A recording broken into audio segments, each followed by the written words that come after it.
مرحبا مرة جديدة لمتابعيني الأعزاء الغاليين على قلبي كتير كتير. اليوم اخترت لكم أكلة كتير طيبة، بس اليوم الأكل مو هو أكلة رئيسية أو سلطة أو مقبلات. اليوم الأكلة حتكون نوع من أنواع الحلويات اللي كتير طيبة ولذيذة وبتبرد القلب. بدكم تشوفوا شو حنعمل؟ تابعوني.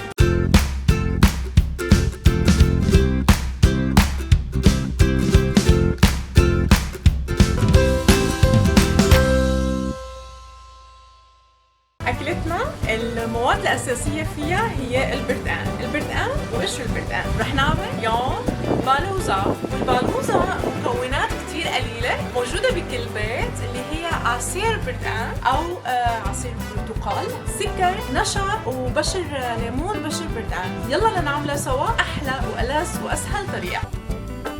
أول خطوة عملتها إنه دستت البرتقانات، بشرتهم، عصرتهم وطلع معي لتر ونص عصير برتقان. كمان رحت كاسة صغيرة سكر أبيض، بدي 3 معالق نشا رح ربهم بمي، هي كاسة المي ذاتها، وبدي بشرة ليمونة وبشرة برتقان. هلا عم ضيف العصير اللي هو قلت لكم انا حطيت لتر ونص، واول شغله بدي اضيفها اللي هي السكر، وهي السكر يعني كاسه صغيره على فكره، يعني نص كاسه كبيره،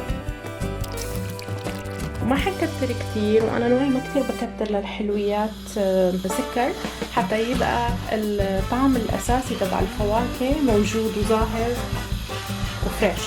هلا على نار هاديه عم دوب السكرات، وبهي الاثناء رح دوب النشا بقلب المي. عندي هاي المي هي كمية كاسة بس، ورح حط النشا اللي هن قلنا 3 معالق كبار، رح ذوبهم منيح وعلى البارد، يعني انا عم ذوبهم بقلب مي باردة. اتأكد انه كل الباودر ده بهاي الطريقة هيك. البرتقانات مع السكر عم يبلشوا يسخنوا وداب السكر بشكل منيح. طبعا انا ما بدي اياه يغلي، ما بدي يوصله لمرحله الغليان، وقلت لكم انا بدي اخليه الطعمه فريش. راح اضيف عليه النشا مع المي. هلا بنضل ايدنا فيها وبنضل عم نحرك بهدوء حتى ما يجمع النشا بمكان واحد ويطلع البلوزة تطلع كلها متمازجة. هلا انا رح اضيف الليمونة او بشرة الليمونة اللي هي كتير طعمتها اساسية واللي بتعطي ريحة وطعمة لذيذة. رح حاول اخذ كمية منيحة منها بما يعادل معلقة كبيرة، وكمان برتقانة، كمان رح ابشر برتقانة. انتو ما حتتخيلوا قديش ريحة بشر البرتقان مع بشر الليمون مع عصير البرتقان هو شي كتير طيب. هلا لازم حركها، شوفوا كيف عم بلشت شوي تسمك. طبعا انا ما حاسمكها كتير لانه هي اساسا على البرودة رح تسمك يعني اكتر. القوام دايما الاكل او الحلويات على البرودة يعني بيسمك اكتر، بياخد قوام اكتر. الشيء اللي نسيت لكم عليه واللي ما ذكرته في البداية اللي هو معلقة ماء زهر. الماء زهر اللي هو زهر البرتقان. كمان رح احط تقريبا معلقة كبيرة. طبعا انتو شفتوا عم حطها اخر شي، لانه اخر شي وقت اللي خلص استوت وصارت ما بدي اغليها بقلبها، كمان بدي تبقى الطعمة والنكهة فريش. دايما حاولوا تطبخوا حلوياتكم بالطناجر اللي هي ما بتلزق، تساعدكم اكثر، تكون مريحة اكثر. للأكل الساخن دايما عم نستعمل ملاعق خشب اللي هي صحية أكتر، وخاصة إذا عم نستعمل نوع هذا الطناجر، فهذا النوع ما بيسوى إنه نستعمل مع ملاعق معدنية للتحريك، رح ينزع الطنجرة. والبلاستيك مو صحي أبدا لأنه ممكن يتفاعل أو يذوب أو يعطي ضرر لصحتنا. فمعالق الخشب هي المعالق الصحية والأفضل في الطبخ.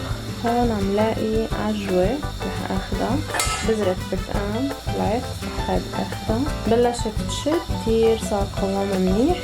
هلا رح اطفيها ورح اسكبها وفرجيكم كيف طريقة تقديمها. شوفوا كيف صار القوام. هذا هو القوام اللي انا بدي اياه وهي ساخنة، ما بدي اسمك من هيك ولا بدي امرق من هيك. هذا الشيء اللي انا هلا حاليا وصلت له.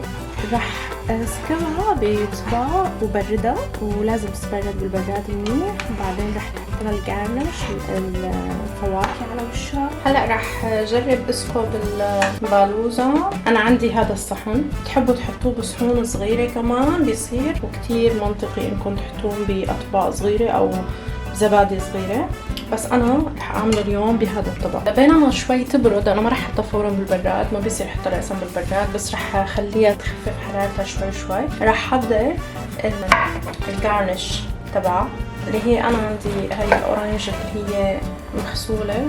رح اخذ هذا القسم، رح احاول اعملهم شرايح صغار كتير رقاق، بس مو كتير كتير.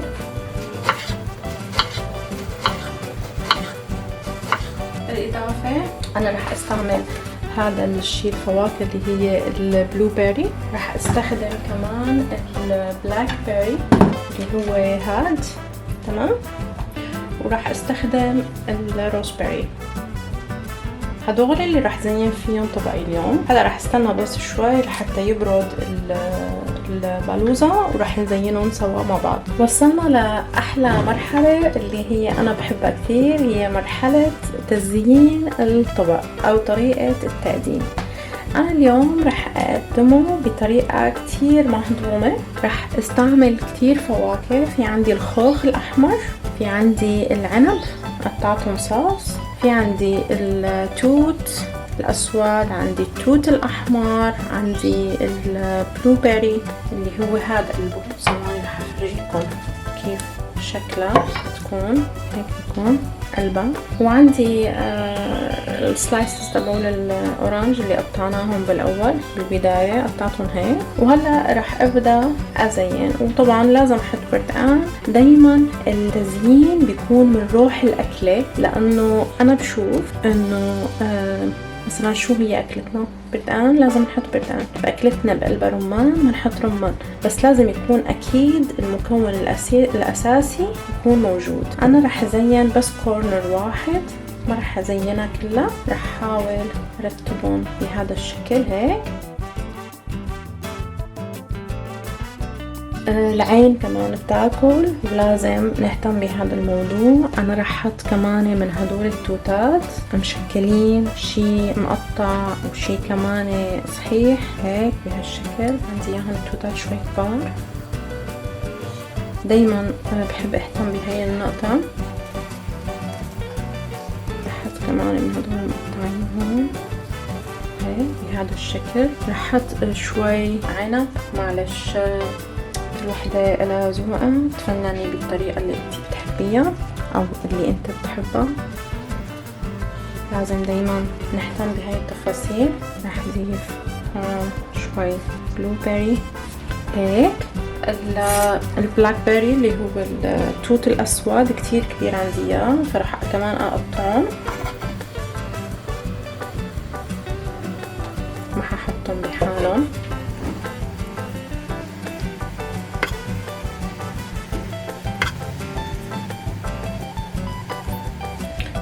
فيك تستفيها بالطريقة اللي بدك اياها. انا رح حاول احط قطعة من الخوخ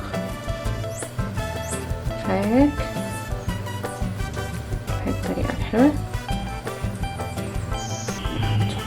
هاي الكناري عندي مكيف دايما صواته بالفيديوهات تبعولي طالع. النعمات بهاي الطريقة. فينا كتير طبعا نحط اضافات، نعمل اضافات، بس انا هيك رح اكتفي هيك، يعني more than enough، لاني انا بدي بين شكل البالوزة هون. فانا حاولت اخد هيك كورنر وحدة. طبعا ما كتير طولت عندي بالفريزر او بالبراد، ما اخذت كتير وقت، شغلت تقريبا 20 دقيقة كانت البالوزة.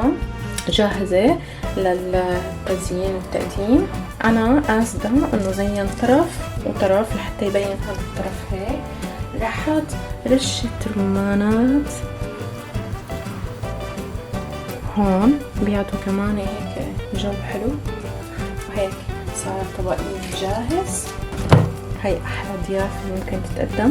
ممكن هاي ست البيت ممكن تعملها كتير بطريقة سريعة مثل ما شفتوا. بسرعة سويناها بسرعة يعني بردت وجمدت وحتى زيناها. وهو طبق بيعطي نكهة الانتعاش لأنه هون كله فواكه. حتى البردقان اللي موجود رح اترككم اقرب لكم شوي الطبق اكثر هيك حتى يبين الطبق. هذا الطبق هو عبارة عن أورانج اللي هو كتير فريش مع الزهر، بشر الليمون، بشر البردقان كمان بيعطيه كتير فريشنس. كمان في هون الفواكه اللي حطيناها على الداير كمان هي شغلة كتير طيبة انه واحد كل ما بياكل لانه بيطلع له حبة فاكهة مختلفة. كمان هي شغلة لذيذة. بتمنى تكون عجبتكم الوصفة. هي البالوزة من المطبخ السوري وبتمنى تكونوا حبيتوها وتعملوها وتبعتوا لي تطبيقاتكم وتعملوا لايك وتفعلوا زر الجرس وسبسكرايب لقناتي زينة كيتشن. دمتم بخير وإلى اللقاء.